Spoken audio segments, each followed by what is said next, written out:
Baik, selamat bertemu kembali dengan saya Toto Sugiarto. Kali ini kita akan membahas tentang fenomena politik terakhir.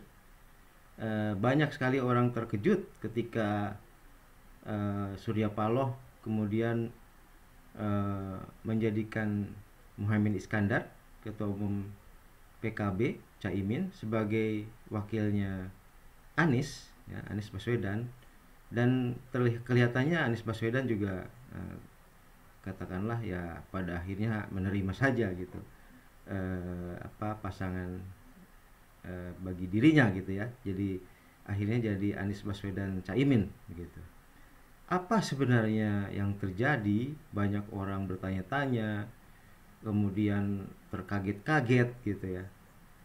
Eh, Kalau saya melihatnya ini tak lepas dari tentu saja gerakan Presiden Jokowi yang tidak ingin kekuasaan sepenuhnya berpindah ke orang lain gitu ya. Kita tahu Jokowi sudah katakanlah menanamkan kekuasaannya pada calon presiden lain, yaitu Prabowo Subianto dan Ganjar Pranowo. Tetapi dia sebelumnya tidak memiliki tangan kekuasaan di calon presiden Anies Baswedan gitu. Dan rupanya Surya Paloh itu menjadi jembatan bagi masuknya kekuasaan incumbent ini gitu. Kita tahu bahwa Surya Paloh, Nasdem itu bagian dari koalisi Indonesia Maju ya, koalisinya pemerintahan Jokowi. Dan banyak interaksi-interaksi dengan Surya Paloh, antara lain dengan Luhut Binsar Panjaitan atau dengan tokoh-tokoh istana lainnya. Dan akhirnya kita lihat pada akhirnya terjadilah pertemuan antara Surya Paloh dan Caimin, pertemuan antara Partai Nasdem dan PKB beberapa waktu lalu, yang akhirnya menghasilkan keputusan yang sangat mengejutkan. Eh, Pasangan yang sudah lama digadang-gadang sebagai pasangan Anies Baswedan, yaitu AHY dari Partai Demokrat, itu serta-merta tersingkir gitu, digantikan oleh Caimin. Ini luar biasa sekali Caimin ini ya.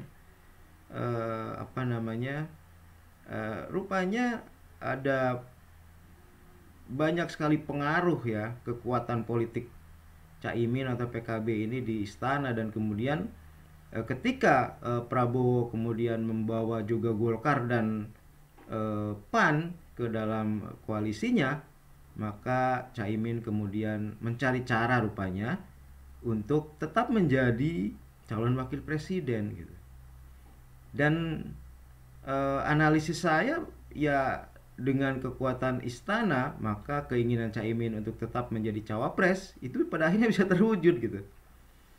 Caimin menjadikan dirinya tetap sebagai katakanlah orangnya Jokowi, dan kemudian istana kemudian menjadikan Caimin itu menjadi cawapres yang sebelumnya tak tersentuh gitu ya. Koalisi Demokrat, Nasdem dan PKS pada akhirnya bisa ditembus gitu. Pada akhirnya bisa ditembus, yaitu dengan perantaraan Surya Paloh. Dan kemudian Surya Paloh rupanya mempergunakan powernya untuk kemudian menjadikan Caimin sebagai wakilnya Anies gitu. Dan rupanya Anies tidak bisa menolak kelihatannya ya, padahal tadinya Anies sendirilah yang diberikan kekuasaan untuk memilih cawapresnya. Kita lihat di berita misalnya Anies sempat menulis surat kepada kepada AHY untuk menjadikan AHY sebagai, mengajak AHY sebagai pasangan di Pilpres 2024 nanti. Tapi ternyata kemudian ada tangan, invisible hand ya, dan tangan yang tidak mungkin ditolak ya, tangan yang tidak mungkin diabaikan. Dan kemudian muncullah Caimin sebagai pasangan dari Anies Baswedan gitu. Saya kira ini analisis saya ya. Ini memang kepentingan istana, kepentingan kekuasaan sekarang, kepentingan penguasa sekarang agar di ketiga capres ini ada tetap orang-orangnya gitu. Jadi saya kira wajar sekali kalau kekuasaan ingin tetap di kekuasaan, yaitu dengan menaruh orang-orangnya di setiap calon gitu, di setiap pasangan calon. Dan saya kira Nasdem sampai sekarang pun kan masih dalam koalisi istana ya. Jadi wajar saja kemudian kalau Nasdem itu kemudian mencalonkan orang istana untuk didampingkan ke Anies. Dan saya kira ini analisis saya, rupanya loncatnya Nasdem keluar kemudian menggandeng Demokrat dan PKS itu juga salah satu cara dari istana agar kemudian tidak ada kekuatan yang benar-benar di luar gitu. Nah, koalisinya Nasdem ini kan ya sudah, Nasdem itu kan tetap orang pemerintah gitu. Artinya selama ini juga tidak pernah ada kekuatan di luar istana itu. Karena tiga partai itu juga ada Nasdem di dalamnya. Ada kekuatan istana di dalamnya, ada kekuatan pemerintah di dalamnya. Artinya memang kalau kita melihat ke belakang, flashback begitu, rupanya Nasdem ini memang dibuat loncat keluar untuk meraup kekuatan di luar, dan pada akhirnya memasukkan kekuatan pemerintah di dalam pasangan capres-cawapres. Ini luar biasa cantik sekali permainan politik seperti ini. Jadi mereka yang sebelumnya merasa bahwa inilah kekuatan penyeimbang, inilah kekuatan yang akan berhadapan dengan kekuasaan sekarang, rupanya kekuatan di luar ini juga sebenarnya kekuatan di dalam gitu. Jadi jangan heran kalau tiba-tiba ada orang dalam kekuasaan yang kemudian dimasukkan ya itu mungkin di luar perhitungan semua orang ya. Surya Paloh ya Surya Paloh, dia adalah orang kekuasaan, dia adalah orang pemerintah, dia dari partai koalisi pemerintah gitu. Adalah wajar kalau kemudian dia kemudian menyeret calon presiden yang sebelumnya diposisikan di luar pemerintahan sebagai lawan dari pemerintahan itu ke dalam. Dan Anies tidak bisa berkutik ini. Ya. Seorang dokter politik ini rupanya ya sudah dipecundangi saja oleh kekuatan kekuasaan gitu ya. Dan sekarang ya Anies pilihannya mau menolak atau yang menerima dan dia menjadi capres gitu. Dan perhitungan oportunistik ya pasti Anies akan menerima saja, yang penting dia tetap capres dan kemudian bisa jadi presiden gitu ya. Toh pada akhirnya juga setelah dia meraih kekuasaan, misalnya kalau berhasil di pemilu nanti, tentu saja dia akan cenderung untuk mengajak kekuatan-kekuatan lain ya, seperti pemerintahan sekarang gitu, kekuatan lain untuk menjalankan pemerintahan. Dan ini memang salah satu cara termudah agar kekuasaan nanti bisa stabil ya, terutama berhadapan dengan legislatif nanti gitu.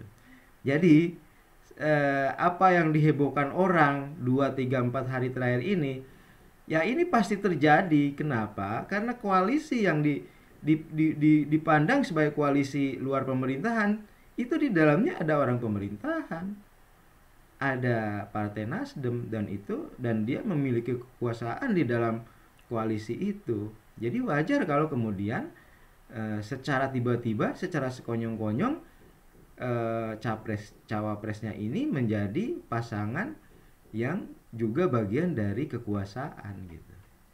Jadi per 2 atau 3 hari yang lalu kita tidak memiliki pasangan capres-cawapres yang benar-benar menentang kekuasaan, benar-benar menjadi alternatif dari kekuasaan sekarang.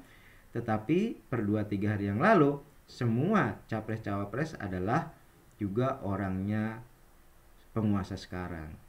Dengan demikian maka strategi yang dilakukan oleh penguasa, strategi yang dilakukan oleh Jokowi dan tentu saja para penasehat politiknya itu berhasil ya, bahwa pemilu 2024 itu tetap pilpresnya itu akan diikuti oleh semuanya adalah orang pemerintah sendiri, semuanya adalah orang penguasa sendiri, gitu ya. Ada Nasdem dan ada PKB di dalam pasangan Anies Caimin, gitu ya. Tentu saja kalau di dalam pasangan Prabowo nanti dan pasangan Ganjar ya memang orang pemerintah atau orang penguasa sendiri, gitu. Jadi saya kira ini strategi luar biasa cantik yang pada akhirnya akan menjadikan quote unquote ya, quote unquote kekuasaan berlanjut gitu. Meskipun tentu saja Jokowi karena peraturan undang-undang tidak mungkin menjadi presiden dalam 3 periode, maka tetap saja periode penguasa berikutnya adalah periode dari koalisi atau kekuatan kekuasaan yang sekarang. Jadi saya kira itu dibalik dari gonjang-ganjing 2-3 hari terakhir ini, dibalik dari gonjang-ganjing ini. Saya kira itu. Terima kasih dan jangan lupa like dan subscribe, dan jangan lupa juga pula untuk mengirimkan dollar thanks-nya ya. Terima kasih.